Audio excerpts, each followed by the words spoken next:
My name is Nicholas Teresi, Nicholas. Last name Teresi, Teresi. I will be conducting the interview with Michael Dwayne Thomas. First name Michael. Middle name Dwayne, Dewayne. Last name Thomas, Thomas. For a UWM field study of the homeowners near the Washington Park area. I would like to begin this interview by asking first, did you receive your consent form? Yes. Do you have any questions? No. And do you agree with the consent form and interview? Yes, I do. What is your date of birth? July 5th, 1974. Okay, and were you born here in Milwaukee? No. Where were you born? I was born in a small town called Lake Providence, Louisiana. Okay. When did you move over here? I moved to Milwaukee, Wisconsin in 1980. Was that, were you by yourself? No, I moved here with my mother and my older brother and my two sisters. Two younger sisters? No, both. I'm the baby. Oh, okay. So,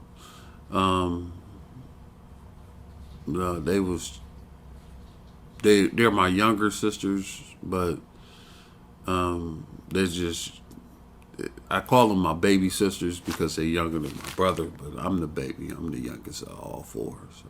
Oh, okay. And how old were you when you moved? 6. 6. Okay.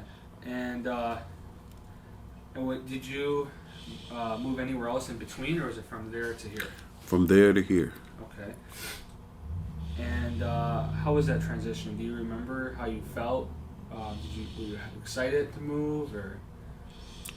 I think I was excited for the trip because at that time I had never actually been out of Louisiana. So I was excited to see the scenery and,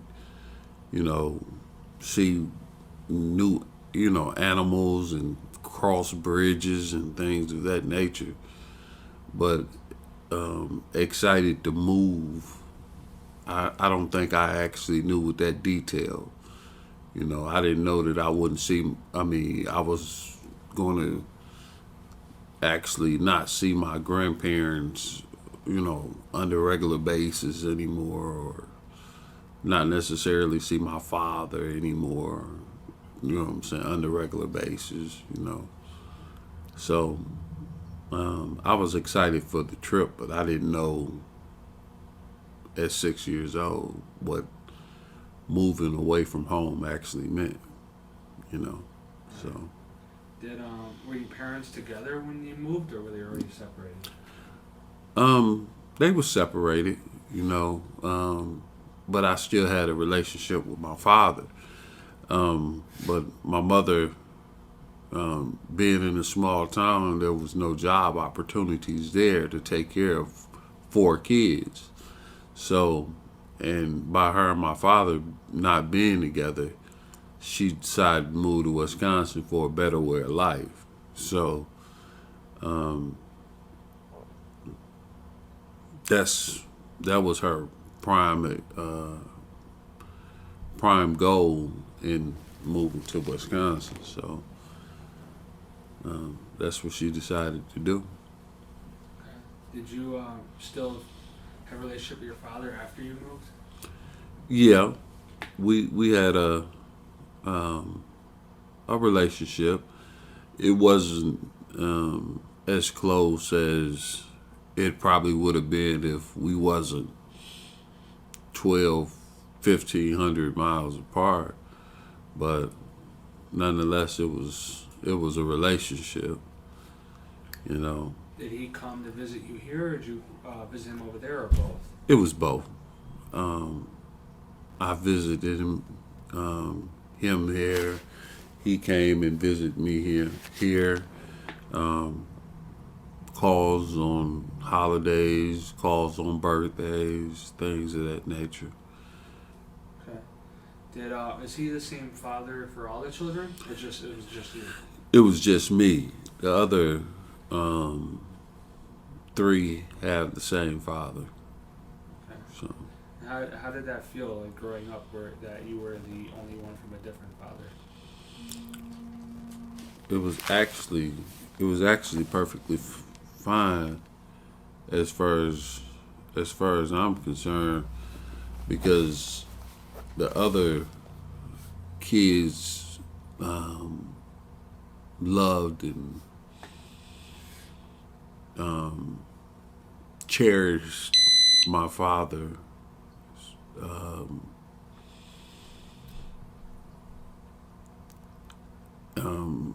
and respected him just as I did.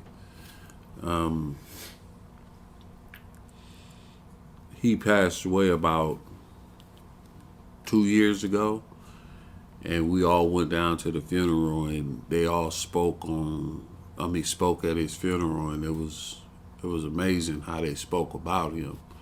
You know what I'm saying? My brother, everybody except for my oldest brother, because he passed away also. But my two sisters spoke on his behalf, and it was amazing how they spoke about my father. You know what I mean? So, he never treated them any different than I. So, and that was something that they cherished about him. So he looked at them as if they were his kids, just like he looked at. He looked at them the same way he looked at me. So, and they called him Dad also. So, Okay. Well, I'm sorry about your loss. For well, both of thank you, them. thank you very much. But you know, it's the only thing that's promised us in life. I look at death as it's got to happen sooner or later. So it's gonna happen. So sure as you live, you're gonna die. So Yeah. Well, you're lucky to have him for the time you did, right? yeah, this is true. Did they so with them taking on your father as their own father and him taking him on as his own children, were their biological father in the picture at all? Their biological father was in the picture. Um, he. I don't know much about their biological father because, from my understanding, they're. I think my youngest sister is 5 years older than I. So, if my understanding is correct, he was out of the picture at least 3 years. Uh,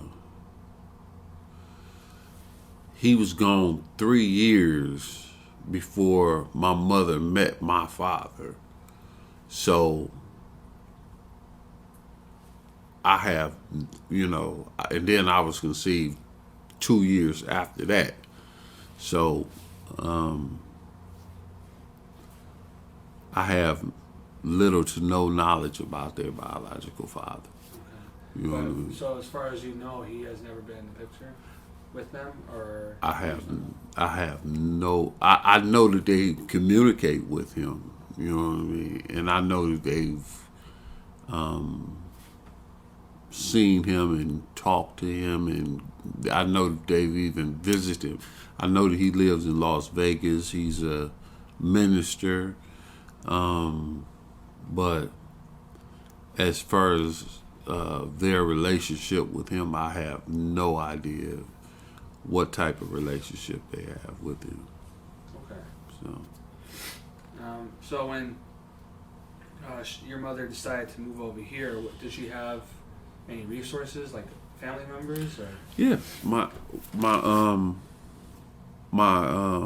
auntie chose to move to Milwaukee first, and she was living in Milwaukee for about 3 years before my mother decided to move up here. And we had, I think my mother had a cousin or something that stayed in Milwaukee. So she just we when we first moved up here, we stayed with her, And then eventually my mother got a job and got her own place. So, Did you move with the auntie first or the cousin? no, we moved with my auntie. And how long do you remember how long you were living with her for? I think for about 9 months, something like that. Yeah. Okay. And how did you adjust to Milwaukee with the weather, with the people, the other kids? Well, I tell you, it was a very new environment for me anyway. Like I said, I was 6 years old, and in Louisiana, the schooling is a lot different. There's still capital punishment down there. Well, it's still capital punishment, but down there, they're in the schooling, the teachers are allowed to whoop you. Big wooden paddles with duct tape around them. You get something wrong on your spelling test, you get whoopings. You talk back to teachers, you get whoopings. No questions asked. Up here, none of that. You can do whatever you want to a teacher. You can talk back to them. You don't have to do your homework. You can do whatever you want to. And that was an adjustment for me.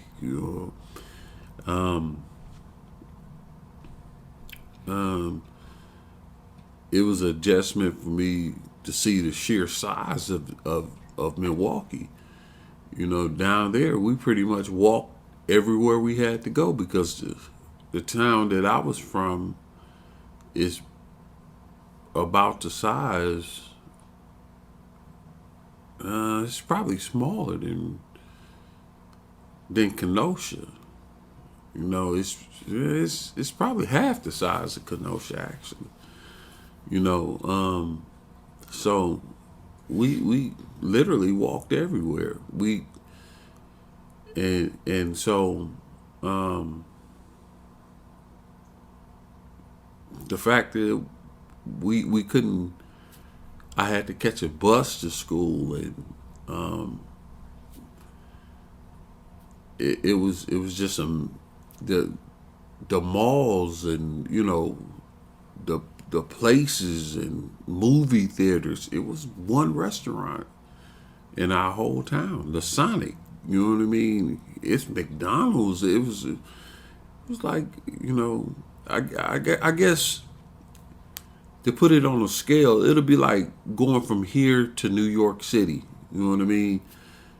Just like a, scale wise, or here to Los Angeles, or you know what I mean? Just a bigger city that never sleeps, or, so it was amazing to me, so, but,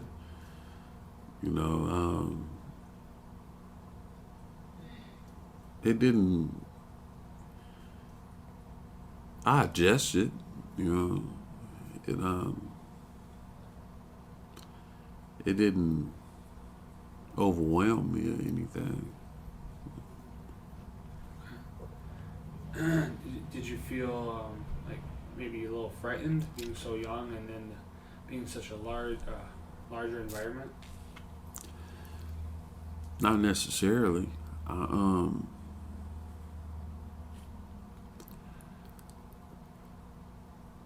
I've never been that type of person. I've always been the type of person that takes things in stride. So I've always been the type of person that it is what it is. If I can't change the situation, I'm not gonna let it stress me out. And I don't know where it comes from, but I'm just that type of person. I'm not about to let things that I can't change. If it's outside of my control, I'm not gonna stress myself out about it. Ever since I can remember, I've been that type of person. So You know, I'm not. The situation is never too big for me. You know, so I can't remember being nervous about something because I believe in my heart that what's going to happen is going to happen. You know, so there's no need to be you know nervous about it because if it's meant to happen, it's going to happen. That's that's my philosophy on life, man. You know. And so, like, when you started school, I mean, you said you did have school out there in Louisiana, Yeah. and so when you transferred here, the huge difference was the behavior, the child's behavior, respect towards the teachers, right? The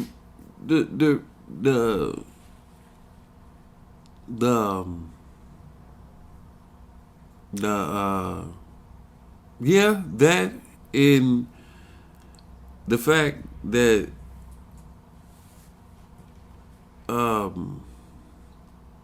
it was so many more people in the classes and the lack of structure, it made it hard for me personally to pay attention because I was so focused on other things. You know what I'm saying? I know for a fact I've never been diagnosed. I've only self-diagnosed. I know for a fact I got ADD. You know, it's I knew I had it before they even made it a clinical definition. You know, but especially back then, so I couldn't pay attention because there was so much other stuff going on in the class. And then see, in Louisiana, we didn't have that problem because if you didn't do what the teacher said do, you knew what you had coming. And up here, the class was buck wild. So I was constantly looking around, and I never ever actually learned, and I fell behind. You know what I'm saying? I ended up being failing a grade or two, and they put me in learning disability classes. You know what I'm saying? And it was ridiculous. And I had to end up fighting real hard to get back on track. You know, so it was very interesting. It was, but like I said, a lot of things happen for reasons, but it all worked out in the end. So. Did you feel you maybe different being there and watching how all the other students acted, or were you singled out by the other students, and maybe bullied at all, or no. And actually, I think I did a lot of the bullying. I eventually became for lack of a better term, an asshole growing up. I was bigger than all of the kids, and because I did know how to read and write, you know what I'm saying, and I used my size and my aggressiveness to hide the fact that I didn't know how to read and write. You know what I'm saying? So, in my aggressive behavior to keep that a secret. So, it was always a tool that I would use, whenever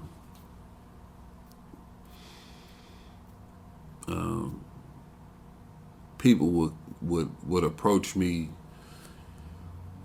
in in a school setting or something like that, I would respond in aggressive behavior just to get out of the situation. You know what I'm saying? So it wasn't never me being bullied. It was always me being the aggressor. You know what I'm saying? So it I was never a bully. I mean, being bullied. You know, so Did you feel that? I mean, did you get in a lot of trouble throughout school? of course, yeah. I got into a whole lot of trouble. Yeah, primarily in which grades? Like, was it like elementary, middle school, high school, or a combination of? From elementary all the way up until the 10th grade, I got kicked out of high school in the 10th grade. Yeah, I got kicked out of high school in the 10th grade. Was it for fighting? Yeah, I ended up getting into a fight with a security guard by the name of Rodney, and I got kicked out of Vincent and went to Ethan Allen School for Boys, and no, that wasn't. Yeah, in 10th grade. So Did you finish your high school years there? nope. No, I didn't finish my high school years. I got my GED first, and then I went back to school and got my HSED, and did some college in 2003. So I think I was like 30. I want to say like 33, somewhere around there. You know,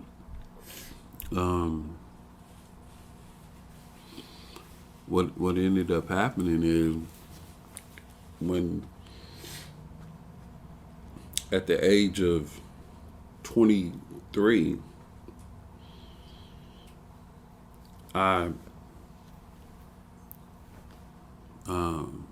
I ended up committing an armed robbery, and I ended up getting shot and paralyzed from the waist down, and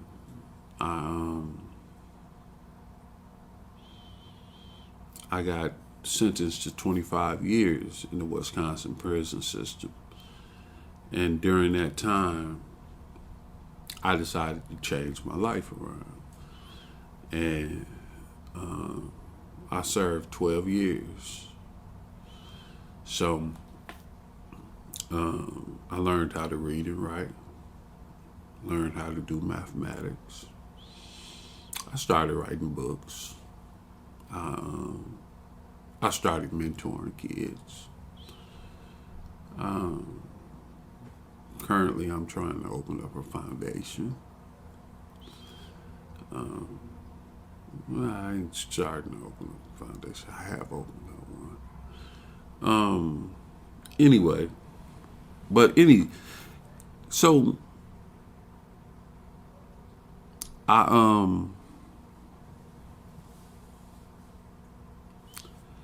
learned how to read and write in 2003. I got my GED. I went back to school in 2005 and got my HSED. Then in 2007, I went to college for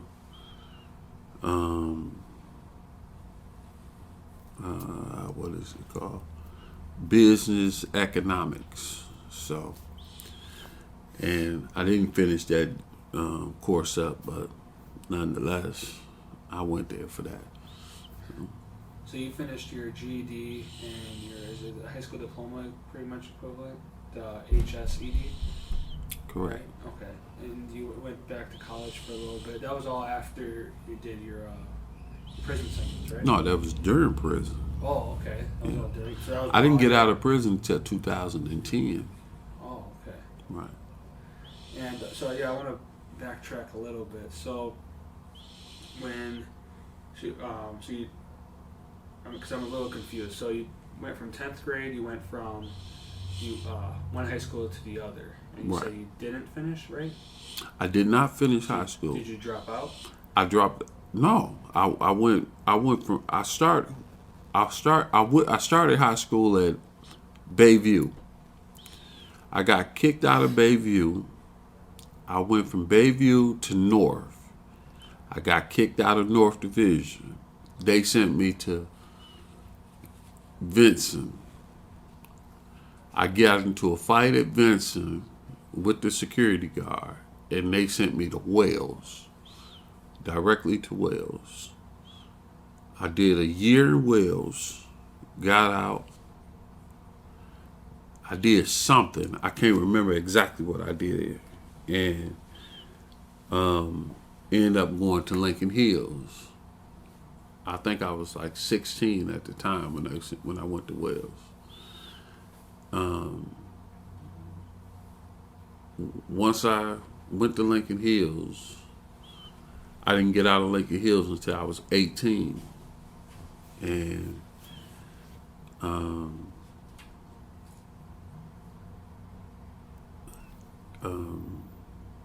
then I moved out of state for a little while. I moved to Decatur, Illinois until I was like 20 some years old. Then I moved back to Milwaukee, and that's when I ended up committing armed robbery and going to the penitentiary. Okay. So is Wales and Lincoln, are those high schools? They're juvenile detention homes, but they have schools in them. They call them school for boys, but they're pretty much prisons for juveniles. You know, at the time, Ethan Allen is closed, but Lincoln Hills is still open. They're jails for juveniles. You know, so. Okay. And where was how'd your mother feel about all the trouble you were getting into? She was very distraught. She was very, very distraught. She was,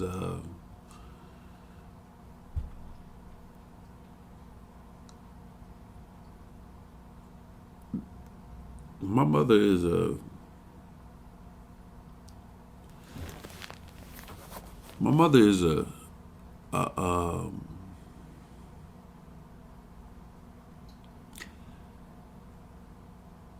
beautiful woman.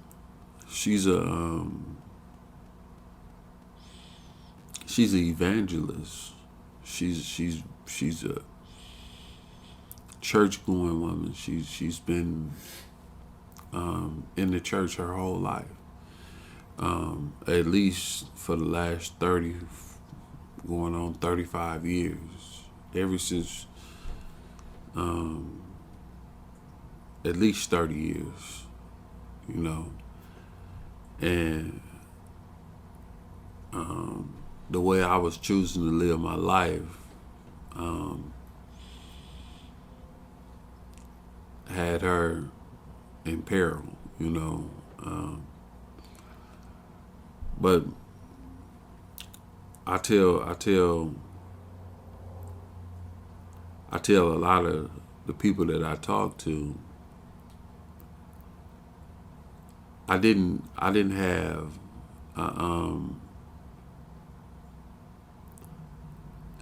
at the time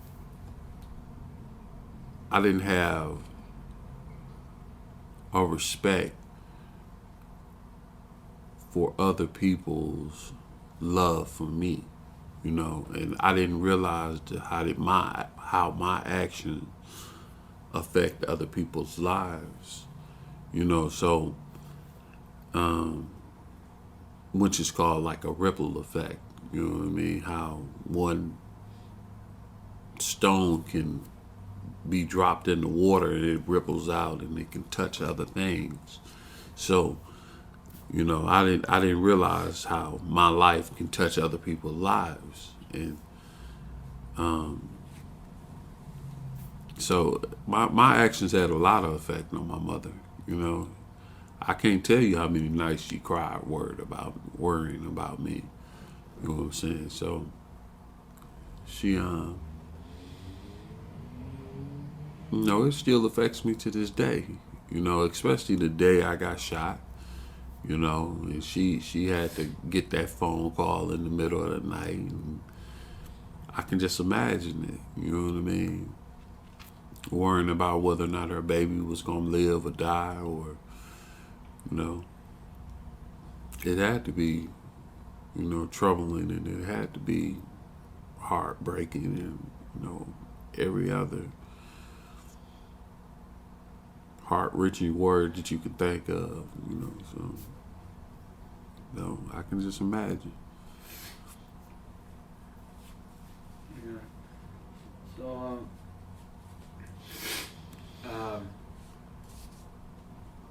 and I mean, at that time, you're young. You're young, and you're just doing your own thing, and you didn't care about how that ripple effect was affecting other people at that time. As you got older, you realize it now. But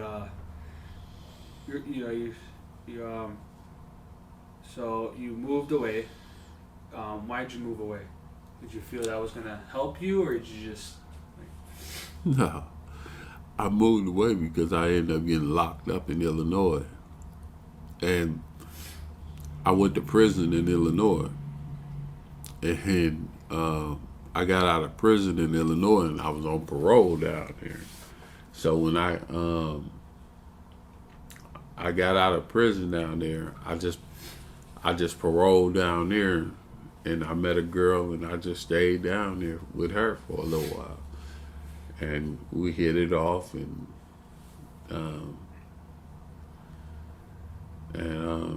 we was just together for a little while, and I ended up getting in some trouble down there, and we ran from Decatur, Illinois, back to Milwaukee because I ended up getting into some trouble in Decatur, and we ran back to Milwaukee and trying to run from the trouble in Decatur, and I ended up getting in coming up here, and I don't like saying catching. It's like, but I ended up committing an armed robbery here when I came back to Milwaukee, and receiving the 25 years for my actions. So I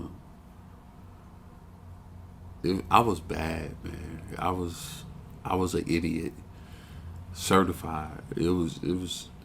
I was young and so stupid. It was just ridiculous. It was very, very ridiculous, man. I don't even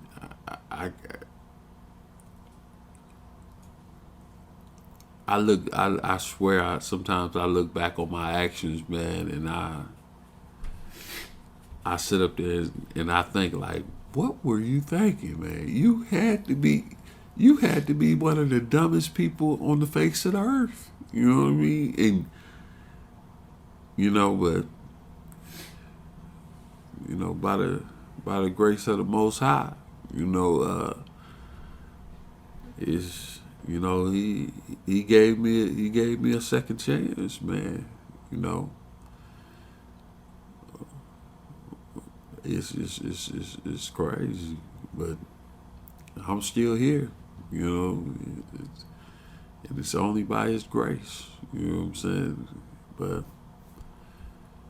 it's crazy. But I'm telling you, it's crazy. Because I should have been dead, or locked up forever, man, or something. But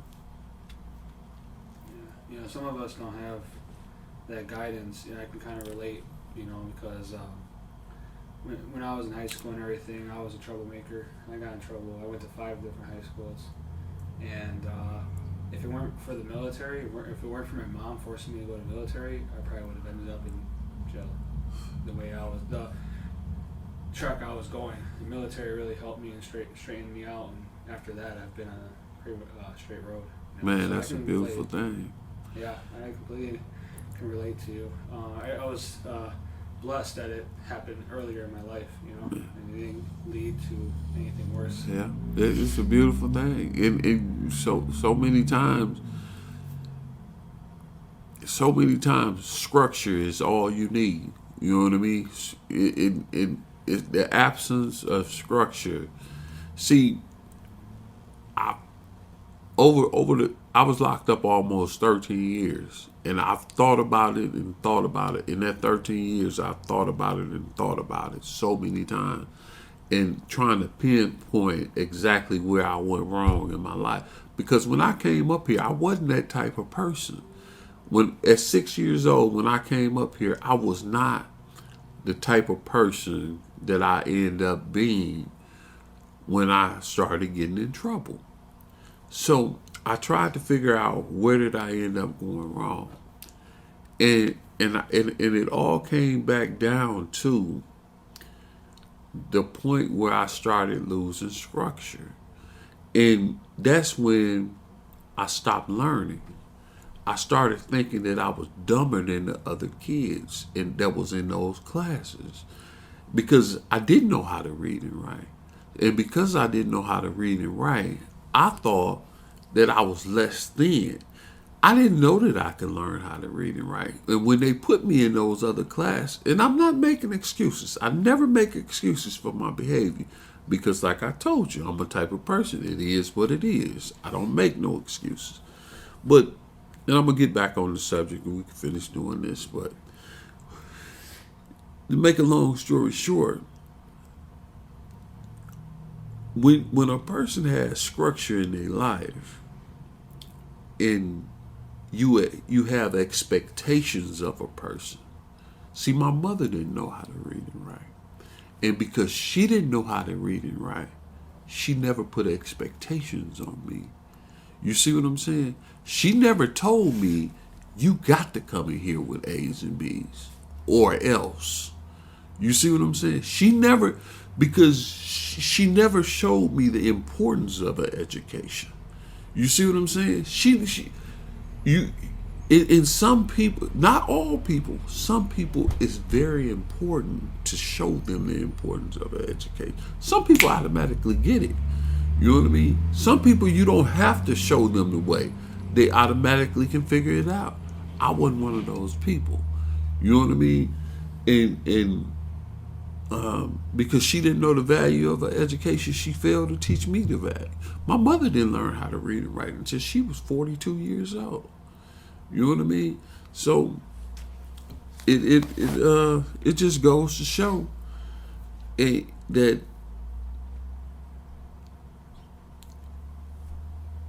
education, and I'm going through the very same thing with my girl's daughter right now. Even though she know how to read and write, she just don't know the value of an education, and she want to drop out of school.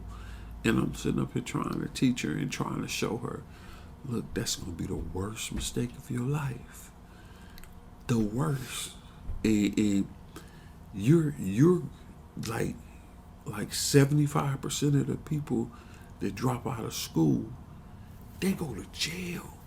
You know what I'm saying? That's not a place you want to be. But some people got to learn the hard way. I was one of them people. I completely agree. I actually did a term paper, like a 10, 20-page paper on MPS, and trying to figure out why the graduation rate is so low and why there's so many dropouts.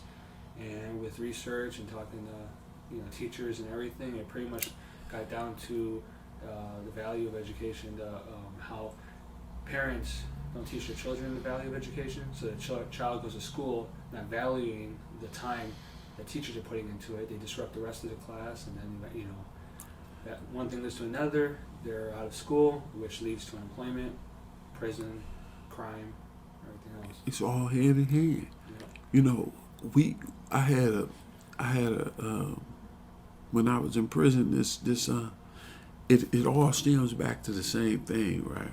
And it goes to the mindset of so many people, right? We had a presentation of a dude. I forget his name. His name slipped my mind, but he came into the presentation and he asked one question, and he said, "How many?" It was like 50 of us in the class, and he said, "How many people do you think are associated with the judicial system that's in the United States?" And he said there's 300 million people in the United States. How many people do you think that's associated with the judicial system in the United States? And everybody in that classroom said at least half, include myself, at least half of the people in the United States. Like 150 million people. And he was like, that's ridiculous. Less than 0.1%. Less than 0.1% of the less than he said less than 1% of the population of the United States is associated with the judicial system, meaning that they're either on probation or has been incarcerated by the judicial system. And I'm like, and he went on to say, the reason that you think that is because of your environment, and because everybody that you know and that you associate yourself with are those type of people. So the best way that you can change your environment, the best way to break that circle is to change your environment. You see what I'm saying? And it made so much sense to me, because if you are around these type of people, you know what I mean, then that's the only thing that you're gonna see. You know what I mean? And it amazes me that out of 300 million people in the United States, we tend to think, people that's in this environment tend to think that everybody is committing crimes. And that's so not true.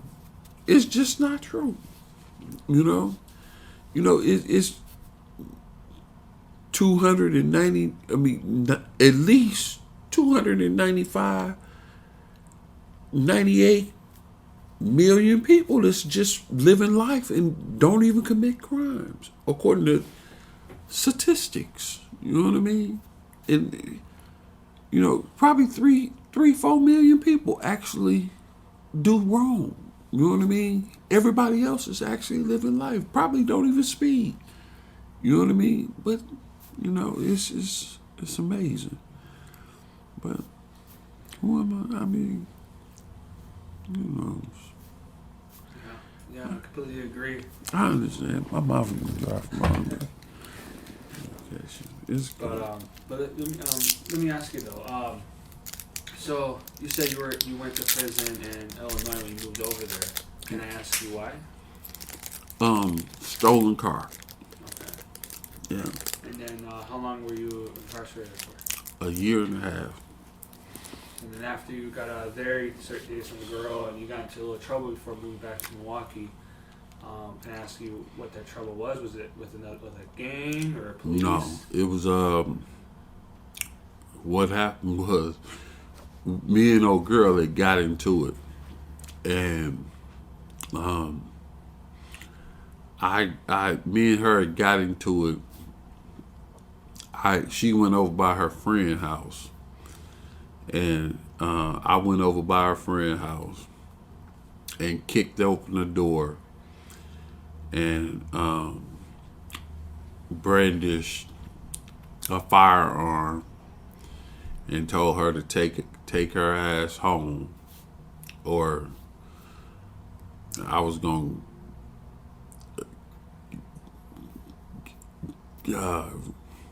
kill everybody in the house, or something of that nature. So they was looking for me for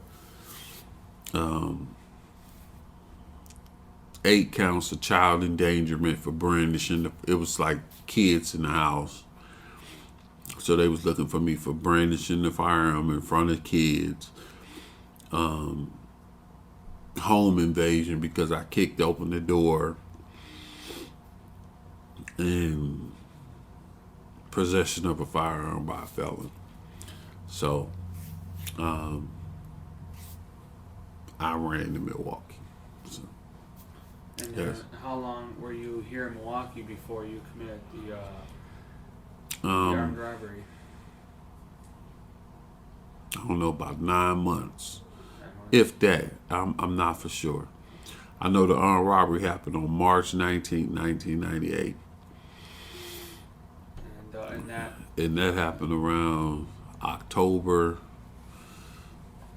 September, October, somewhere around there of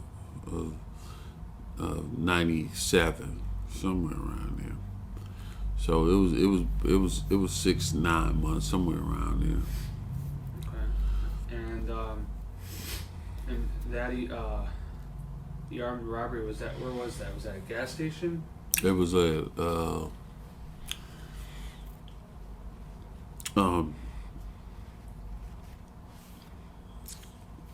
PK Pantry on 107th in Hampton. Yeah.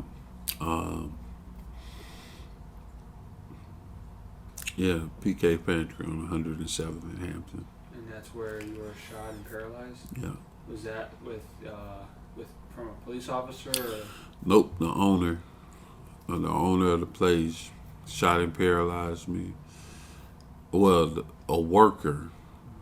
At the time, I thought he was the owner of the place, but the worker shot and paralyzed me from the waist down. I think his name was Howard. Not for sure, but yeah, I think his name was Howard.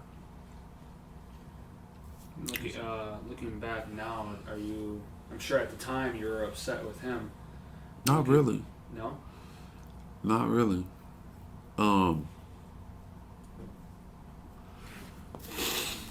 I've never been upset at him. I've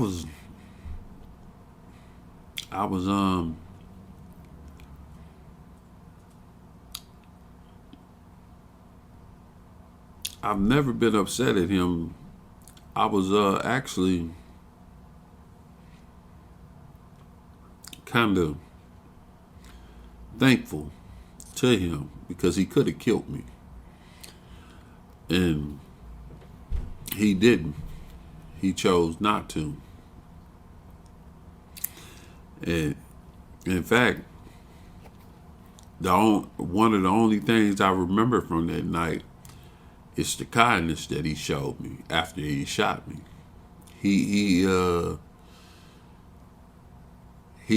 I remember him telling me to just be still, don't try to move, and just be calm. You know what I mean? I shot you. You know, he showed me incredible kindness. You know, so and I was drunk that night, so I wouldn't have never did it if I wasn't. It wouldn't have never went down the way it went down if I wasn't drunk that night. But nonetheless, it went down. So I don't blame the alcohol. It was my fault. You know what I mean? But I don't blame him for what happened.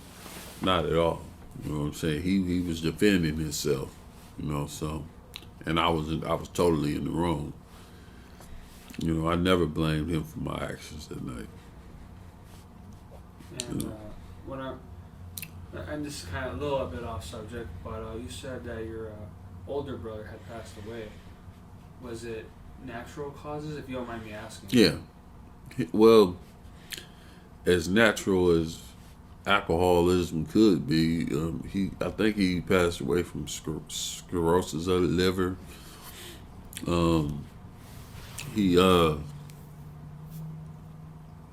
he had a drinking problem. Um, his I think his liver failed him or something. I was So, just wondering because a lot of younger siblings, I'm the oldest sibling, and mom always told me, what you do, your siblings are going to do. So I was just I'm the wondering. only person in my family that ever got in trouble. You know what I mean? In my immediate family. The rest of my family ain't never even seen the inside of a jail cell.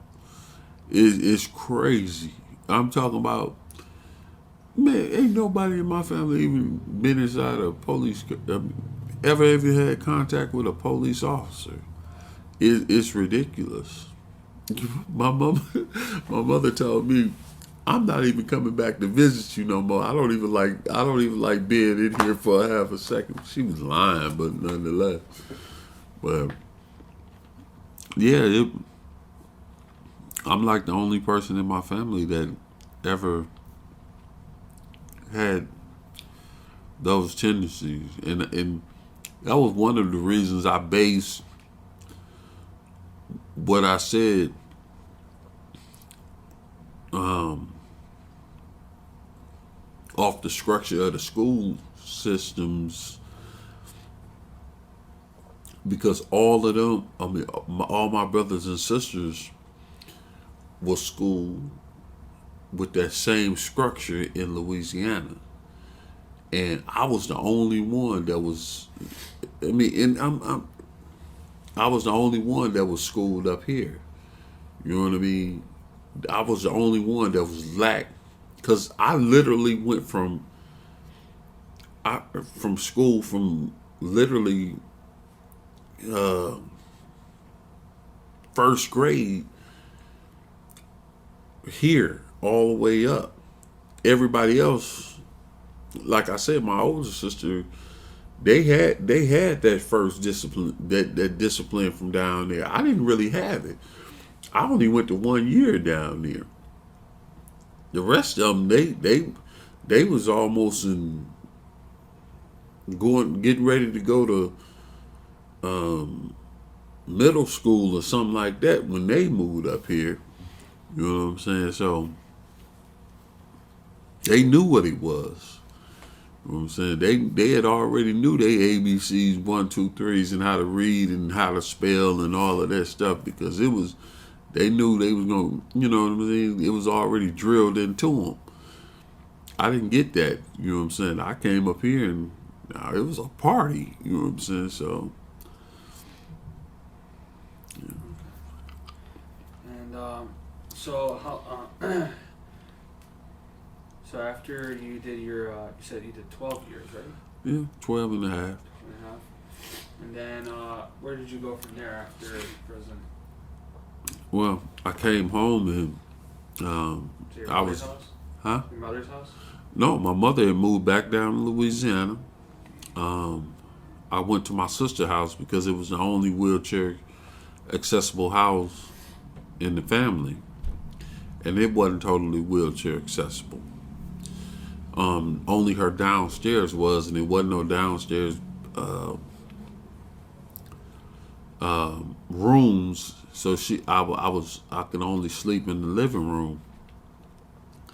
So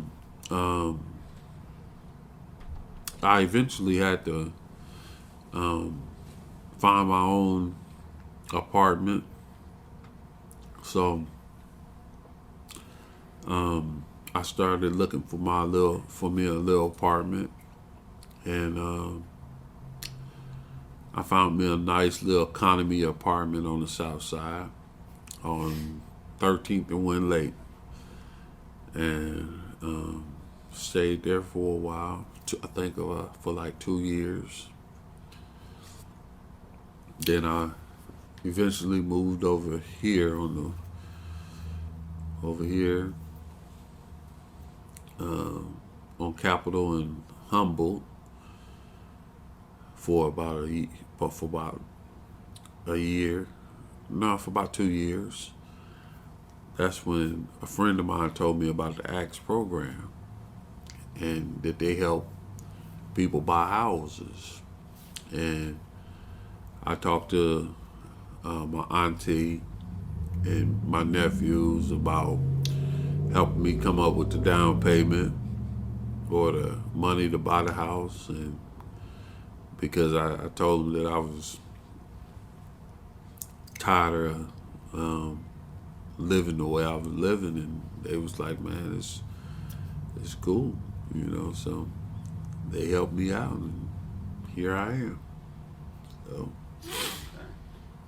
So with that, so you heard about Axe, and then you got in contact with them, and you worked with them to purchase this house. correct. Right? How did that procedure go exactly?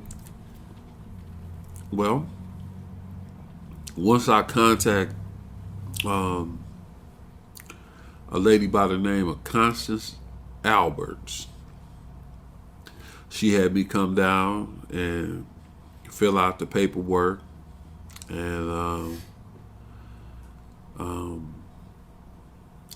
we started looking for how. It was very easy.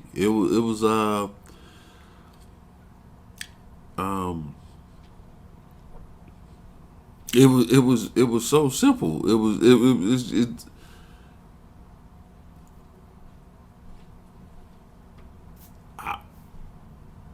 was as simple as filling out an application, you know, and because, you know, by me being, I don't know if it was so simple because I didn't have to go through a lot of the stuff that a lot of the other people have, because I didn't have, my credit was all right because I've been locked up forever so I didn't have bad credit. That's one. Two, I had the money to put down, you know, so I didn't necessarily have to go through a lot of the hoops that a lot of the other people had to go through, like the the credit building, the credit repair, or the saving of the money or anything of that nature. So all I pretty much had to do was fill out the application, wait for it to get approved, and pick out my house. You know what I mean? And once that happened, find some contractors and have them start working on the house. And is that through the hiring of contractors? Is that something you had to pay for out of pocket, or? Excuse me. Bless you. It happens two ways. One, X gives you a certain budget that they gives you a certain amount of money that they have to help you bring the house up to code. And whatever money you have to put into the house is what you put in. Like me, for instance, and I can only talk about me see, Constance was such a godsend for me. I think that because I was in the wheelchair, I think she found a lot of different grants because I was in the wheelchair. For instance, she found a grant for a $20,000 no interest loan for me to have that ramp put up and to have my bathroom remodeled from the city of Milwaukee. So I got that through the city of Milwaukee. Axe found a grant to have my roof put. It's a no. I don't have to pay that back to have the roof put on. So it's a lot of different grants that they actually found and got for me, that that as long as I stay here for 5 years, that's forgivable grants. You know what I mean? So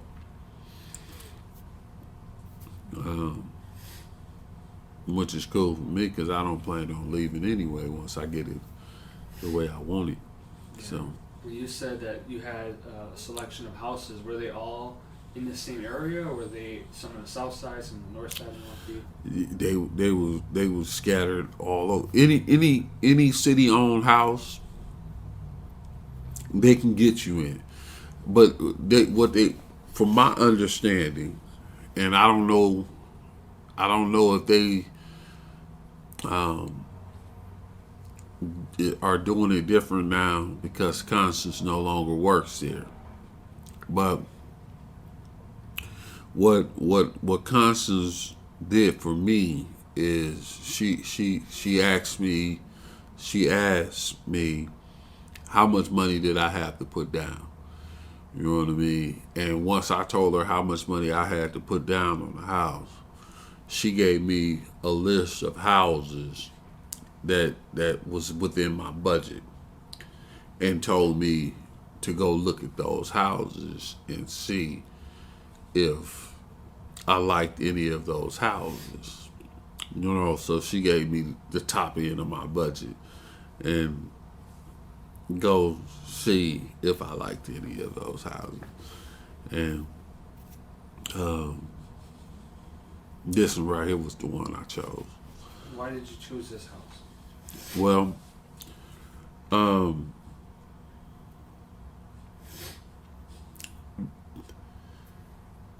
one, it wasn't that far away from where my sisters stay at.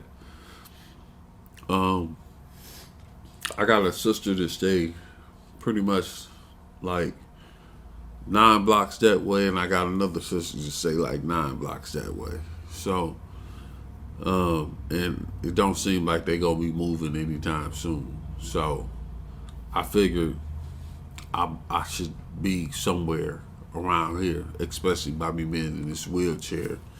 If I ever need them, they'll be close to by. So I decided in this neighborhood for that reason. Not to mention, I kind of grew up around here, so I know a lot of the people around here, and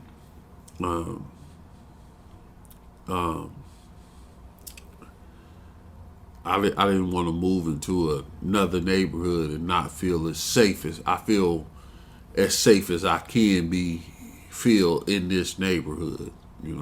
So So it was more the location of the house, not so much the house itself. right. Because I was gonna have to modify any house that I got, because none of them wheelchair accessible. So. And, well, if you had to say, like, choose one thing that attracted you to the house, like the house itself, was there anything? If I had to choose one thing about the house that attracted me to it, it'll be the front porch. I like the way I like that. I like the fact that once I get done with the front porch, that's gonna be my hangout place. I'll have stone tile put on. That's why I left that little wooden area there. It got hardwood floors up under here. You know what I'm saying? I started to leave them, but the wheelchair is going to make that very, very hard to keep up for me anyway. So I'm going to put stone tile out there, and I got the ceiling fan up out there already. But in the summertime, I plan on having the windows up and being able to sit out there and enjoy the fresh air, and without having to worry about bugs and enjoy the shade and things of that nature. I like the front porch. So generally, that would be your favorite area of the house too. Yeah. Okay. Yeah. And you said that you also work with kids who, or how can I put it? You work with kids who were kind of following your footsteps when you were younger. Correct. Right. Is that within the same community? I haven't actually. I'm in the processes now of starting. I got the paperwork, and the business have actually been. The business has started, but the work haven't. I was hospitalized for like 4 months because of a pressure sore, so a lot of the work haven't started yet. But the business is up and going. It's Thomas Enterprises, but it's up and going. It's just haven't started yet. But yeah, that's the goal. I got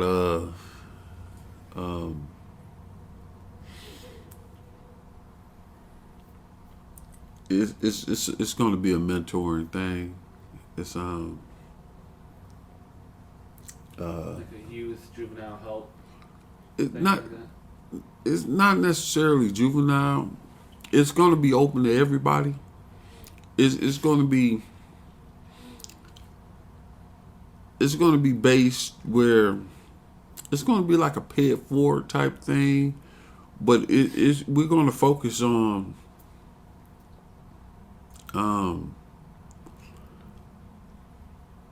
kids, inner city kids, and trying to tie inner city kids that's having bad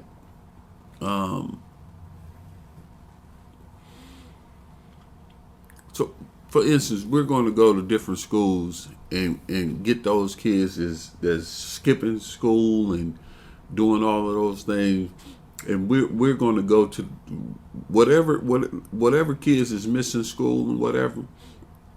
We're going to try to go to the parents and we're going to tell them, look, let us get them.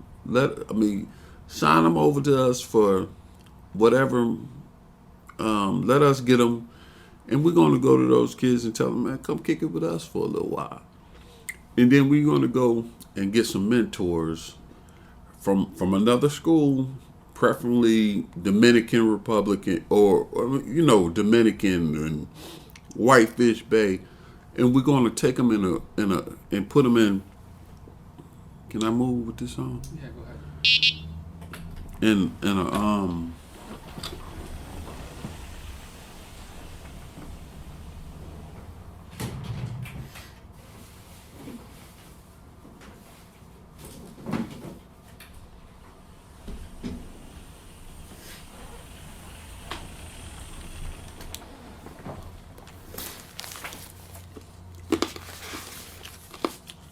In this environment,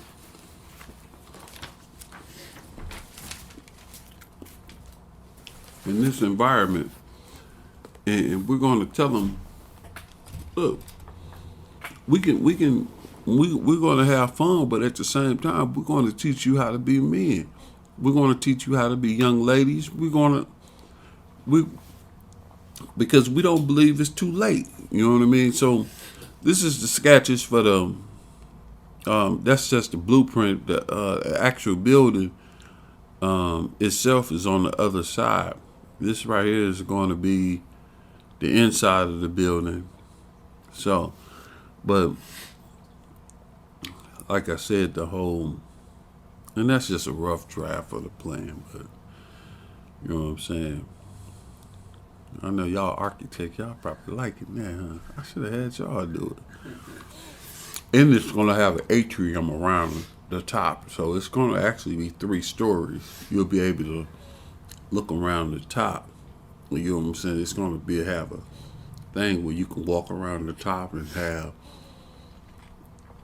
private conversations walking around the top, looking down into the gym area. Well, it's going to have a second floor more or less. So, Sorry. bless you. Thank you. So, I have a pause really quick.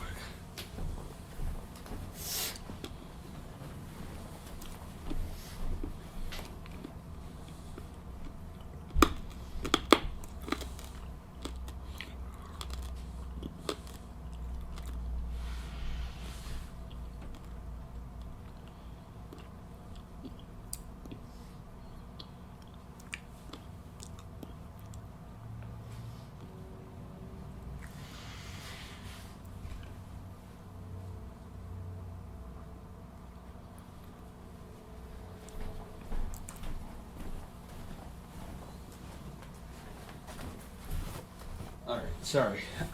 yeah. But yeah, so this is the floor plan. So that's actually going to be like an actual center.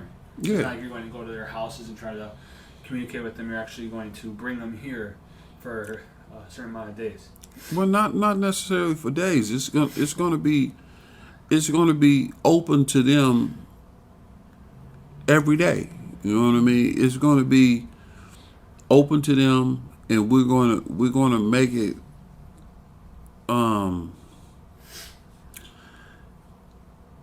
It's not. Is the plan ain't going to necessarily be like a boys and a girls club, but it's going to be similar to a boys and a girls club mixed with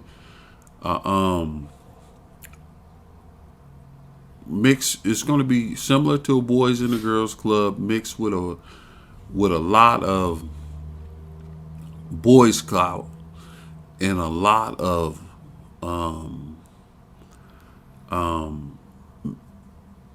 mentoring and speakers from different motivational speakers from different backgrounds. You know what I mean? It's such people such as Andre Lee Ellis, who stays on my block, and people that's telling these young men and women that it's not too late. You know what I mean? Not too late to change your life around. It's never too late. So we in the processes of finalizing and getting it all together. Like I said, I got the business thing down. I got the timestamp. I got all of that stuff. It's just I'm still supposed to be laying down. You know what I mean? So it's just I got to get this my health back together so that I can get out here. So. Do you mind if we take a photo of this? Oh, absolutely Plans? not. You Maybe can. a render? Can you take photos? Okay. So you're gonna have you're gonna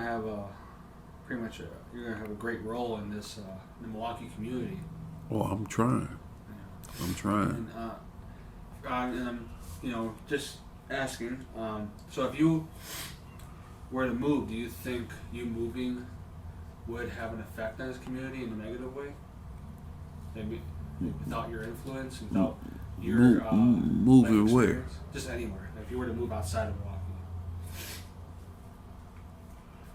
Not understanding the question. Like if you decided to move to Louisiana, do you think by moving, the environment or the community will be affected by you leaving?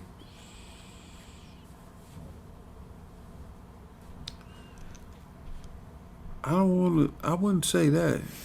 I would like to think that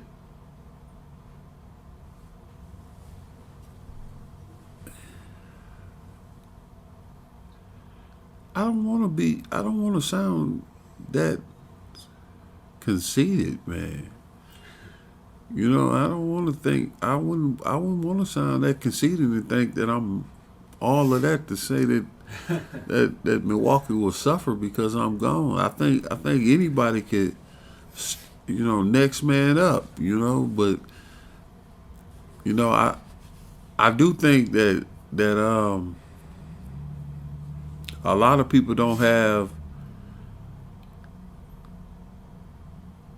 the drive that I have, or the motivation that I have to do what what I want to do. You Well, I know. mean, if you're in my opinion, you went through a really hard life lesson, and you learned the hard way. And there's lots of kids out there that could learn from you because of what you already went through, and they could avoid going through that same thing. So, without you being here, those kids, there may be other people, but your life experience may render or Resonate. better resonate. That's the word I'm looking for with certain children where the other Right. stories may not. So I think you leave Milwaukee will leave some children at the chance of not being able to reestablish their life. Right. I understand that. I do, and I concur. I do get that, and in that aspect, I totally agree.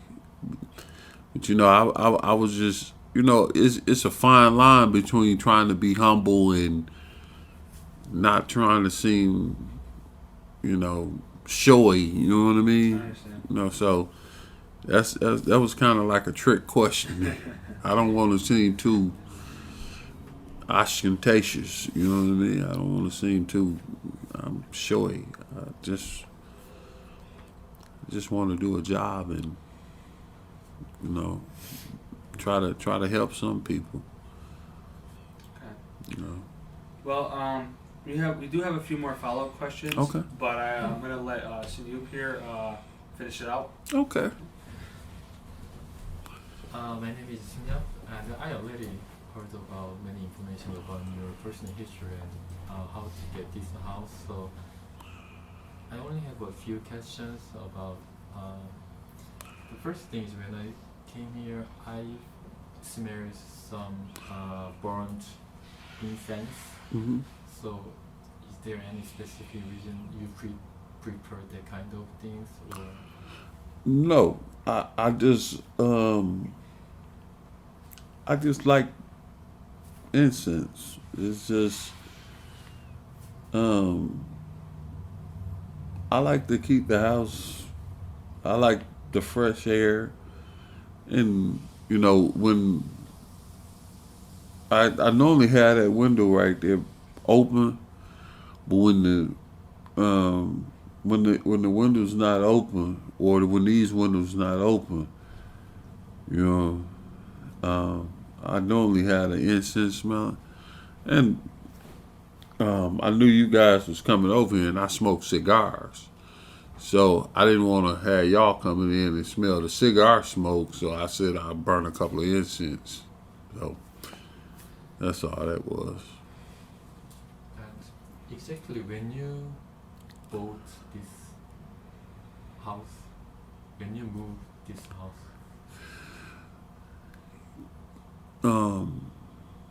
You said when did I move in? yes, when, When did I move in this house? yes, Um,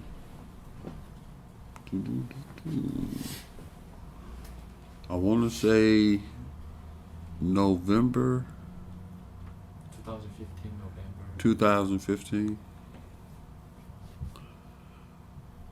The service in here sucks, man. It's Do you have any? I'm wondering your personal feeling or personal memory about this house. um I wish I wish I'd have took some before and after pictures. I didn't do that. That's the only I wish I could have took some before and after pictures of the house, because if I'd have showed y'all how it looked prior to this right here, of what has transpired up until now, you guys would probably be amazed just how far it came so far. I mean, it may not look like a lot now, but it done came a long way from what it was. You know, it came a long way from what it actually was when I first moved, or when I first bought the house. So, And you said one of the biggest reason that you choose this house is you already know about this neighborhood and you grow up here, so you know you have a lot of memory of this neighborhood. So yeah, currently you have a lot of friends near this neighborhood. well, I didn't necessarily grow up in this. I grew up around here. I grew up about 5 blocks that way. You know what I'm saying? So, I've been around here. You know, so I've been on 9th Street. You know, a fair amount of times. It's just I know about 4 or 5 people that live on this block. So it's not a whole lot of people, but I know some people that stay on this block.